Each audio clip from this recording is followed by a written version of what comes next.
Community through business, building relationships, and building Waterloo Region. 570 News proudly presents Business to Business. Here's your host, Glenn Pelletier. Good afternoon. Welcome to the final edition of Business to Business for 2012. Joined once again, as we are every week at this time, every Sunday at this time, by my cohorts in Business to Business, Ian McLean, the president of the Greater KW Chamber of Commerce. Happy penultimate day of 2012. I thought you were going to say partners in crime, so I'm glad that you stopped yourself there. We've been using that all year. I'm trying to change it up. And happy day before final day of the year of 2012 to you, Mr. Greg DeRocher, president of the Cambridge Chamber of Commerce. Same to you, Mr. Pelletier. We're going to take a look back at the year that was in business, locally and nationally and internationally. And I'm looking forward to today's show because it really was a very interesting year business-wise. There was so much going on. Perhaps no bigger story from our perspective than Research in Motion, and we are we're exactly a month away from the launch of BB10. Fingers are crossed, but the smart money is on rim. You can cross your fingers, but an educated guess would be this thing is going to, if not completely turn the company around, is going to reinvigorate in a large way Research in Motion. No Would question. You agree with that? Or? Absolutely. It's going from a mobile communication device to a mobile computing device, and we're going to see, I think, Research in Motion revolutionize the handheld market for sure. There's no question from a business perspective. I know Ian and I have both had an up-close look at it, and it's just going to be a fantastic tool for business. I think you saw it at down at the hub a week after we did, but everyone that's seen the new device itself, so the beta devices are saying how fast it is, how easy it is to use. So you're not in and out of different applications. And for I keep coming back to it. I've always said this: the number one thing for business is the security aspect, and I think they've enhanced the usability of it so that it can be a device that many businesses will come to appreciate the security. So clearly, which is the gold standard. Still, the gold standard is RIM, and I think what they've done with the balance, which means you can have your personal applications and information, but have it totally segregated on one device from your business applications. And information is really, really important because we know that the world is moving as people don't want to carry two devices. Their employees don't want to do it, but it's important for business to protect their information. Clearly, most of our listeners have not seen this thing. They weren't at Communitech as we were earlier this month. What did you primarily take away from the demo of BB10 for our listeners? What impressed you the most about this new product? And I'm a dedicated BlackBerry user, have been for a long time. So between the BlackBerry Playbook and a device we have, I've been able to, as an example, travel when we go to conferences or whatever, and not have to take a computer. I think this comes to the point where you can go anywhere in the world and do anything you want because it's mobile computing. It basically is taking the power of a PC and putting it in a BlackBerry, and with the speed of a high-powered processor computer type of unit. So that's what amazed me was how fast it was, and I think that was always one of the knocks was that the web, the browser, and those sorts of things were not fast enough, and it was hard to go in between applications. I think they've definitely solved that, and I think they've sort of jumped a couple of generations, and I think it's going to be. It's going to be very impressive for those and I think there's a lot of built-up, pent-up demand for it.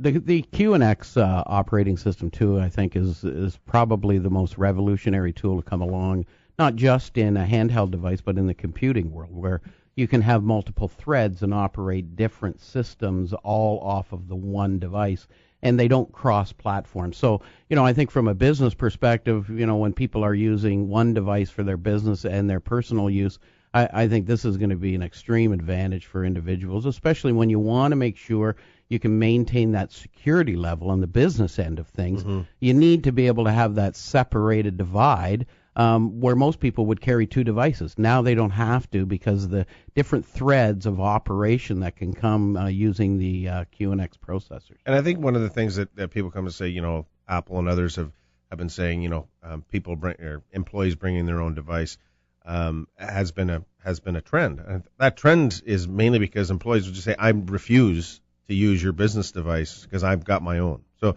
they say, you want me to have a mobile device to be in touch, to be able to, then I'm using my own, or I'm not using two.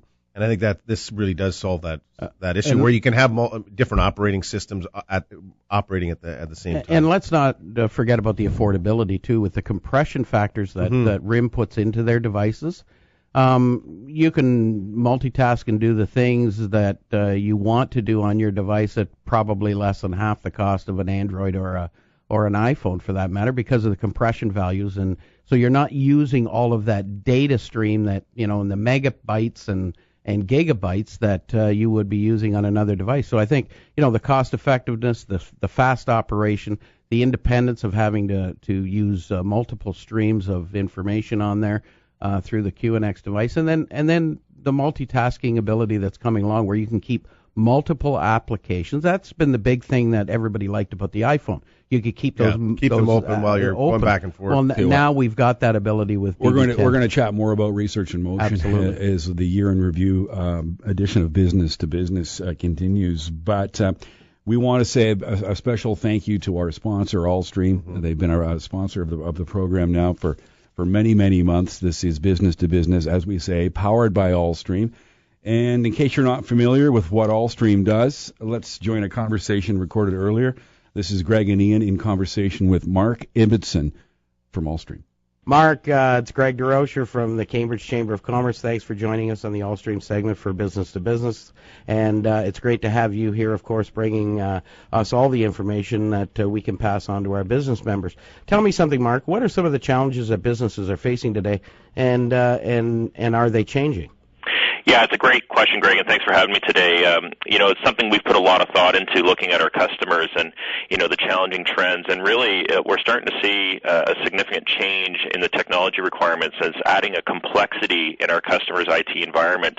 We've seen some recent studies. Microsoft recently did a study that shows the average employee is using 6+ communication tools to communicate in their job on a daily basis. Things like email, instant messaging, video, obviously their phone, smartphone, tablet.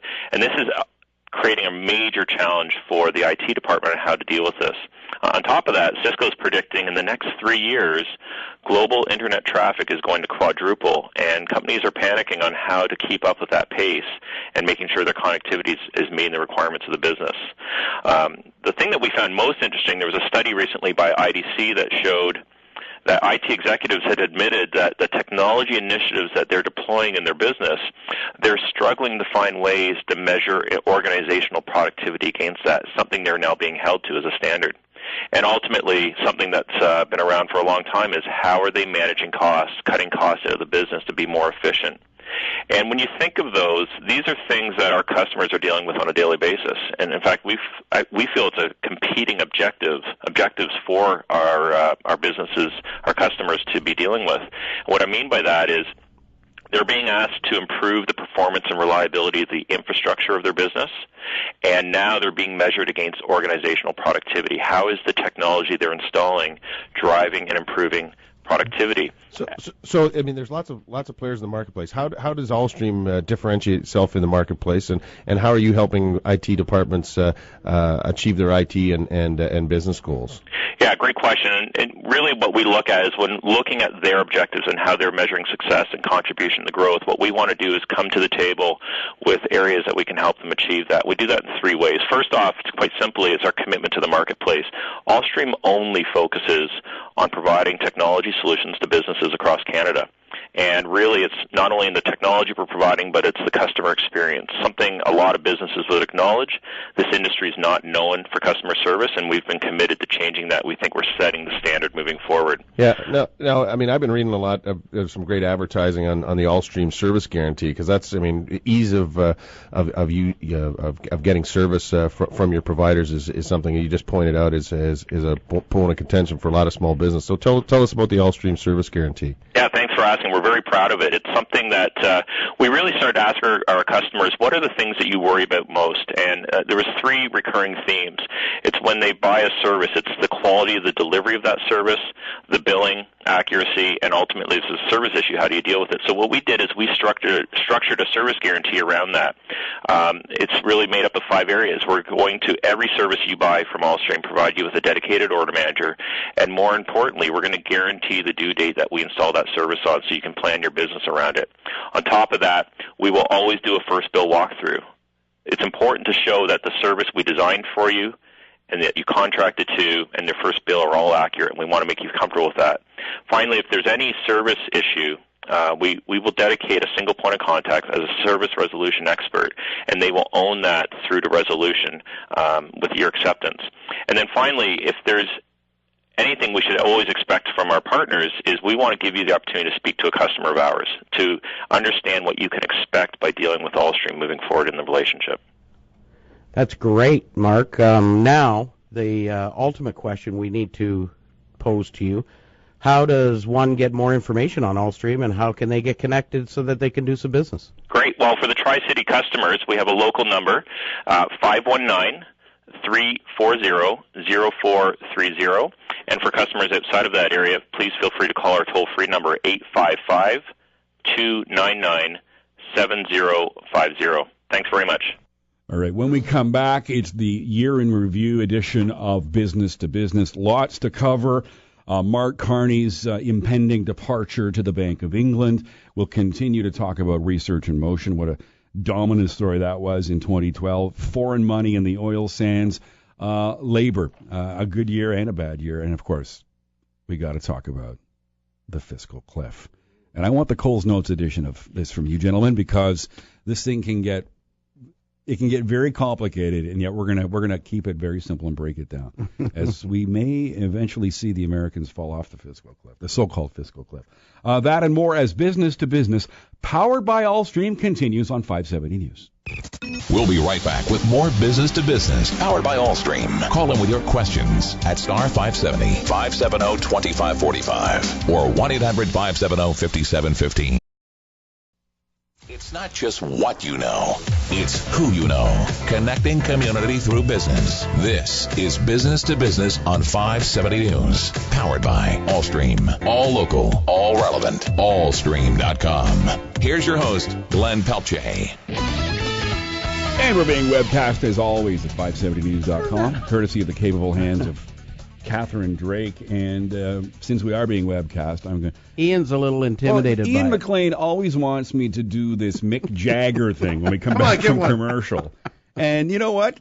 Darn it, you do it, McLean. Let's see your Mick Jagger. There you go. That's right. Get the camera. Get the camera on him. There he is. I spent a couple of years in a Rolling Stones cover band, and I can never live it down. You know, one of the best concerts I've ever been to. Thank you, my friend. Mine or the Rolling Stones? No, yours. Oh, really? Where'd you see us? What was that place? St. Mary's in the what was that tavern in St. Mary's? Oh, you're thinking of no, the not Maryhill. Maryhill. The Queens. The Queens. No, the commercial. The commercial. Yeah. The commercial. That's right.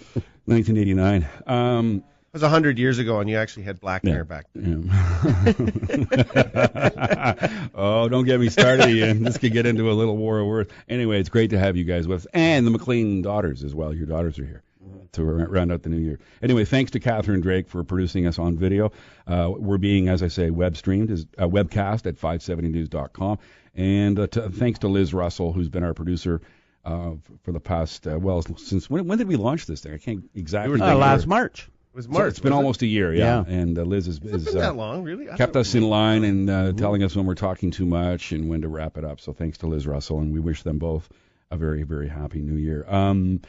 Let's talk about labor. It was not the best of years for organized labor, Greg. It's really interesting. I think we're going to see some interesting things play out with respects to the province's negotiation with the teachers' unions, because unions and the labor movement haven't had a very good year in 2012. Started off in January 2nd when Caterpillar locked out 420 workers at the electromotive plant in London, Ontario, and it was simply based around labor, and Caterpillar simply was looking. The critics say that Caterpillar was looking for a way out of Canada and to shut down the plant. Well, Caterpillar announced the plant shut down about a month after they locked out their employees, and then in the fall. C-370. Greg, do you think that is an isolated incident, or rather an indicator of I don't know,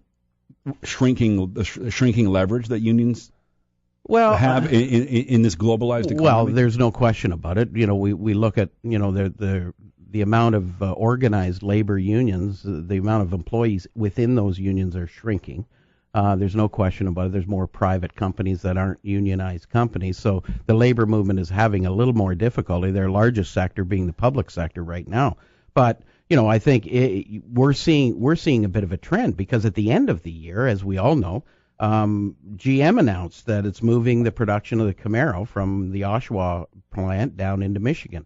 And they're largely doing it because of the cost of labor, and they're getting rid of it. And quite frankly, even from my perspective, I sat back and looked and said, I thought we cut a deal with GM when we bailed them out back in 2009, but I guess that has kind of run out now at this point, and GM's able to do whatever different they time want. and a different zone though now. I mean, we were literally days away from the implosion of the entire economy. They're still getting a lot of incentives to keep plants open, but the competition is from right across North America to get plants is amazing. But the number one thing is obviously your labor costs. Mm. So if you can cut a better deal on other aspects of your operation, to save some money, because we could that's talk why you're forever. seeing this competition. We could talk forever, and perhaps this is fodder for another program entirely on unions. And you talk about a room divider, talk about a hot button, button divisive issue. Mm-hmm. But it's often been said to me in reference to unions of late that, guess what? In 2012, this ain't your grandfather's GM. Mm-hmm. This isn't your great grandfather's General Motors. When it was, those unions were saviors. Absolutely. I mean, the working conditions in the 30s and 40s were appalling in many of those large plants. Across the whole the world unions they were. came in. Yeah, Yep. The unions came in. I mean, look at the. I mean, you want to talk about unions and what they did for the coal miners in Virginia. I mean, we can go on and on and on about conditions at a certain time in the 20th century. But those days are gone. Well, I think it speaks to the globalization of industry today, that you can now go anywhere and manufacture anything from any place on the planet and get your product anywhere you want to get it to fairly easily. We're now in a global setting where labor now has to concern itself as well and say, we need to play a role in that. We need to be competitive with that as well. But it needs to be a true partnership too, right? I mean, business is very difficult because it's global, and I think unions, maybe there is that is a whole separate show we could probably do. Is there a role for unions, and what is that role? Well, but, I mean, the downside of of the global economy is you go to the cheapest bidder and you're paying starvation wages. I mean, the unions still have a purpose. This is how you have to but work. The balance has to be struck. Unions have to be true partners in saying and we were talking about this off air. And this is what the Ontario government is finally coming to with the teachers unions, with the nurses and the doctors. I mean, when 65% of your budget or thereabouts is going on salaries and labor, when times are as difficult as they are right now in the Ontario economy, the global economy, that's where you have to start. What country? Let me ask you two a question. What country do you think right now is number 3 in the world for output for auto manufacturing? What country in the world do you think it is? It's a trick question. I'll say Canada. Well, I'm going to say China. No, I don't know. Korea. Mexico. Really? Why did I say China? China's always the answer. When it comes to business, will be soon enough. We won't be wrong in about 2 years. Well, this is what the problem is. The problem is, we deal with it with a large manufacturer in Cambridge as well. It's, they can manufacture the same product in Mexico it takes 3 times longer to manufacture that product, but they can still do it for less money than they do it here. And so, I think what we need to do is the labor movement, unions, and business need to get together and say we want to make sure that we harness our competitiveness as best we possibly can in this global economy, and make sure that we stop this transition of companies just saying, you know what, if you're not going to do what we want to do, we're just going to move to another jurisdiction. That's a good segue right into the investments in the oil sands and the Chinese investment. Exactly. I mean, this is one of the great concerns that unions have or labor has is exactly what you've just described. Saying you have these investments, all of a sudden they say, yeah, it's all great, and that's exactly what happened with Caterpillar. Yeah. Made the investment and months later said, oops, sorry, right. thanks for the investment, but we have to go. When we come back, 2012 was a year that Canadians finally, generally speaking, stopped worrying about whether the oil sands are good or bad for the environment and started fretting about government-run corporations from communist countries stealing, quote-unquote, our oil. When we come back, we'll talk about foreign money, foreign investment. They might be in the buying oil your sands. job next.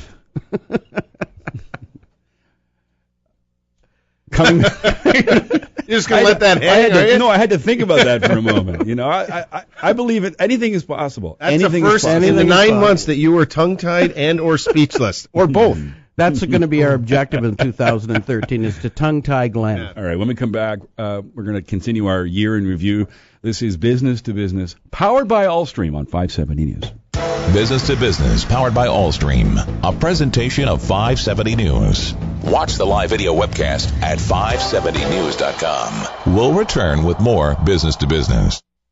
It's not just what you know, it's who you know. Connecting community through business. This is Business to Business on 570 News. Powered by Allstream. All local, all relevant. Allstream.com. Here's your host, Glenn Pelletier. And welcome back to Business on 570 News, powered by Allstream. This is getting tense. Getting tense. What's that? It's getting tense. Getting tense. What do you mean? Yeah, well, because we're going to be talking about something that's going to be probably, 70 to 80% of the population said they didn't like it. Oh, yeah. Well, we're talking about foreign investment in the oil sands. A number of Canadians are concerned, Mr. Harper among them, about government-run corporations from communist countries, i.e., China. Well, it's actually the Chinese government that has purchased it. Stealing all of our oil. Now, that's a bit of an exaggeration, and I put that in quotes. Explain to me what happened in 2012 with the Chinese investment in the oil sands, and is it a cause for concern? Well, Nexum, that was operating in the oil sands, extracting, under permission and fees granted to the provincial government of Alberta and the federal government as well, because it is a natural resource to this country and to that province. They had an offer from the Chinese government to purchase their company, and I think probably trying to be responsible to their shareholders as well, and trying to get the maximum amount out of the investment that they have put into it. They felt it was a good deal. On the other hand, the federal government, of course, rightly concerned about handing over a Canadian enterprise to a foreign government, not just a foreign ownership, but a foreign government who has the rights to extract the oil from the oil sands for I'm not sure how many years, but probably significant number of years. But I guess from my perspective, I look at it, the oil itself is always going to be in the control of the federal government of Canada. The resource itself, because that's the natural resource. I think the extraction privileges are now granted to a company that is owned by the Chinese. Now, when you say extraction privileges, okay, can you elaborate extraction on that? and inevitable ownership. A lot of the land is Crown owned. It's owned by the Crown. It's not privately held land, but they grant licenses or the ability for private companies to extract the resource. Okay, so they have the privilege of extracting it. What about the actual resource once it's extracted? Well, no, they're giving the right. Once it's extracted, they pay a royalty. That's where you talk about in Alberta's example. their budget surplus has always come from royalties from oil. So that's part of the royalty that comes from. So every drop that they extract is theirs. Yep. Once they can take it out of the country. Well, they can take it as much as they want. Most of it does go out of the country already. What I mean is, whatever oil they extract, there's no a portion that has to stay. No, they pay a fee to own it. They pay their royalty. It's similar to, we have it right here in the region of Waterloo. We have aggregate extraction happening in North Dumfries. Well, there's a royalty that's paid to extract that aggregate out of the ground. That goes to the split between the federal government, the provincial government, and the local municipality gets a little slice of the action. But I think the thing with this issue has highlighted is that many would say it's a slippery slope. You give the ownership of a Canadian-owned company to a foreign government. That's effectively what this is. It's not just Chinese-owned; it's Chinese government. And I think Harper tried and the Harper government tried to thread the needle of saying, we're not going to allow all of these to happen, but in this case, I think what was the reality is that, and we were talking about this often, we're a trading nation. We require investment from the rest of the world, and right now, China is the world's banker. They're funding the huge deficits in the U.S., and they're funding to a large extent all over Africa and Europe and Asia. So that's who has the money. This company, yes, taking care of their stockholders, but also trying to find the dollars to invest in a hugely expensive operation of extracting the oil. So, I mean, for me, this is not just about the oil sands. It's about, we are a trading nation. We're in a global economic environment right now, and that we have to find that balance that maintains, protecting our natural resources, but recognizing that we cannot do it ourselves, and that it's going to take foreign investment, and some of it's going to come from places like communist countries like China. And I imagine, this is a slight tangent, but I imagine it gives Mr. Harper a little bit of leverage in terms of pushing for democratic reform in China, civil rights in China. It gives us a little bit of leverage. That's always been the premise that we're giving you this. We're doing this for you, and now on a political level, what are you going to do? At the end of the day, we still own the resource. Yeah. We still own the raw resource that's in the ground. And this is kind of one of those, now you get into geopolitics of what's the best way to influence you should have your father. I think it could have seen a whole lot different had the pipeline been approved by the Obama government. I'm not entirely sure about that, because where the money is, I mean, the investment dollars for this kind of a investment is in China, but. Well, be that as it may, we're a trading nation. Mr. Harper skated a very fine line. Polls showed that anywhere between 70 to 80% of Canadians oppose allowing state-run foreign corporations from buying Canadian natural resources, and yet he managed to emerge from this as standing up in some way. Well, I think that's what I said. I think he threaded the needle of saying this was tried not to make this a precedent. This was a one-off, and for very specific reasons, he said we're going to move ahead on it. But I think you're going to see more of this. I mean, when people are looking to buy Canadian companies, by and large, it's not going to be Canadians buying Canadian companies. It's going to be foreign. Guys. Let me ask you this: what does it mean to the Canadian economy as a whole? The bid was $15.1 billion for Nexen. What does that mean? I guess for Alberta, what does it mean for the oil industry? What does it mean for the Canadian economy? Is it just a private deal between Nexen and the Chinese government, and it's a win-win for them, or what? I think what it will do is to accelerate some of the projects that have been either slowed down or put on hold because the economy is slowed, and frankly, oil prices are very, very much depressed.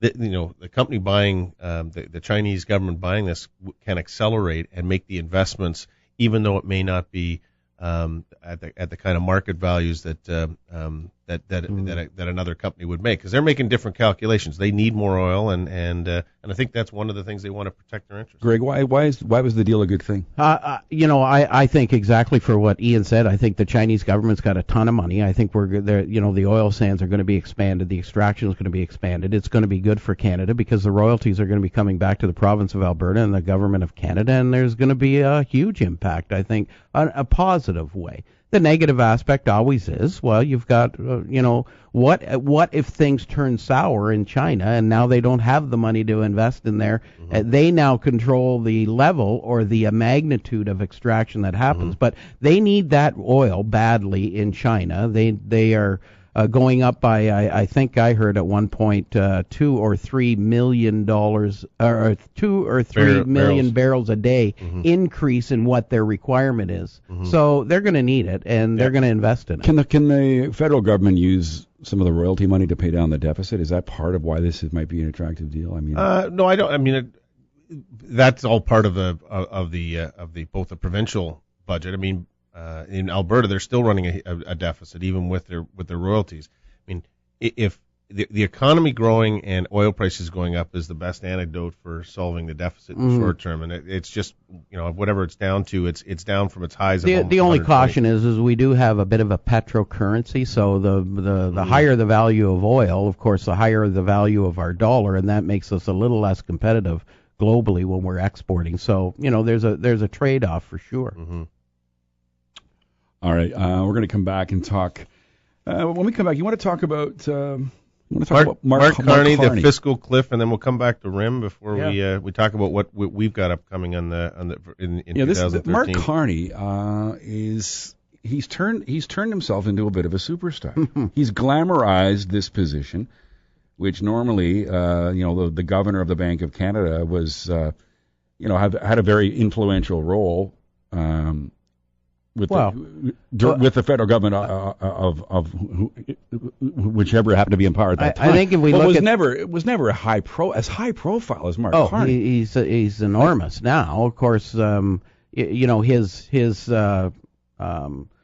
emergence onto the world stage with dealing with the financial chair of the International Financial Stability Board. That's certainly elevated him. But I think also Canada has the recognized through the last recession as having the best banking system in the world. I think this is going to be a huge coup for the global market. All right, we're going to come back and talk more. A year in review, business to business, powered by Allstream on 570 News. We'll be right back with more business to business, powered by Allstream. Call in with your questions at star 570, 570-2545 or 1-800-570-5715. It's not just what you know, it's who you know. Connecting community through business. This is Business to Business on 570 News. Powered by Allstream. All local, all relevant, allstream.com. Here's your host, Glenn Pelletier. And this segment of Business to Business is brought to you by Save On Energy, offered by your local electric utility as well. Very apropos that we're talking about Mark Carney, named today by the Canadian press, it's Business Newsmaker of the Year. The Bank of Canada governor set to leave these shores in July, becoming the first non-Brit to take over as governor of the Bank of England in that esteemed institution's more than 300-year history. Carney pulled in 60% of the votes for Newsmaker of the Year. And one of his pet peeves, Canadian personal debt, was named the top business story of the year. I think this guy's a superstar. Oh, there's no question about it. I think certainly from business's perspective, we should be very excited about his new position. He's going to have, in spite of his international presence right now, he's going to have a direct influence, I believe, on the European market and the global market, being in charge of the Bank of England now. And I think that's a good thing. Is he getting a little too much credit for being viewed as being somehow responsible for the strength of our banking system versus the American banking system in the early days of the recession? I think, to be fair, I mean, he's been around and been one of the advocates of saying, deregulation was not the way to go, and maintaining the kind of reserves and those sorts of things that others played around with, especially in the U.S. I think he's always been a bit more conservative. I think that played well for the Canadian. I think the whole banking structure, of which he and the finance department have a whole lot to do with. What was during the Paul Martin days, we're talking about deregulation and consolidating of the banks and all those sorts of things. And a lot of those smart people resisted that and said, we need to maintain the regulation that makes the banking system makes it the safest and secure in the world. And I think so. He does deserve a lot of credit for that. And it was in crisis, a steady hand that's calming is as important as anything else. And he maintained that along with the finance minister and the prime minister. And we had a lot of built-in advantages, but boy, we did a lot better than others during the last 3 or 4 years. You know, I think our banking system obviously was probably well under control before Mark Carney came along. But what Mark Carney, I think, demonstrated was that strong and stable leadership throughout their latest global recession that really brought him as a superstar to say, no, we're going to stick to our guns because we have to stick to our guns because our banking system is the most credible banking system there is on the planet. And I think what he took charge of is saying we need to be that influencing factor around the world to help these countries and these companies become more vibrant and prosperous through a stable banking system like we have in Canada. And I think his influence in Europe is going to be very, very strong. Clearly, the Bank of England is hoping he can, wave his magic wand over there like he did here, or at least, be part of a rejuvenated British economy. Do you think expectations are going to be a little too high for him? Well, I think what we're there's a perfect segue right into the U.S. fiscal cliff, because as much as he can bring stability and a sense of calm and the right policies at the macro level in terms of financial markets, the U.S. can single-handedly derail everything that's the what I would call the tepid recovery that we've had over the last number of years in about 48 hours if they don't come up with some sort of agreement. So, I mean, for those that don't quite understand what the fiscal cliff is, 8 or 9 months ago in the summer when the House of Congress and the Senate couldn't come to agreement on a debt ceiling extension.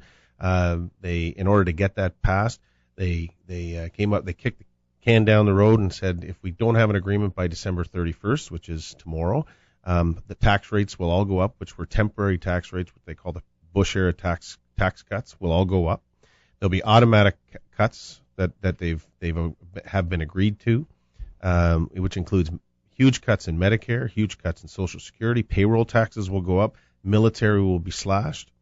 So there's huge consequences to that.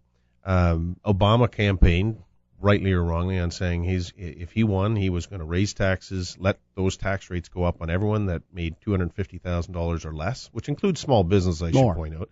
Or sorry, more than $250,000. And so that's in thumbnail. You've got a House of Representatives where it's controlled by right-wing Republicans who absolutely refuse to have any taxes go up.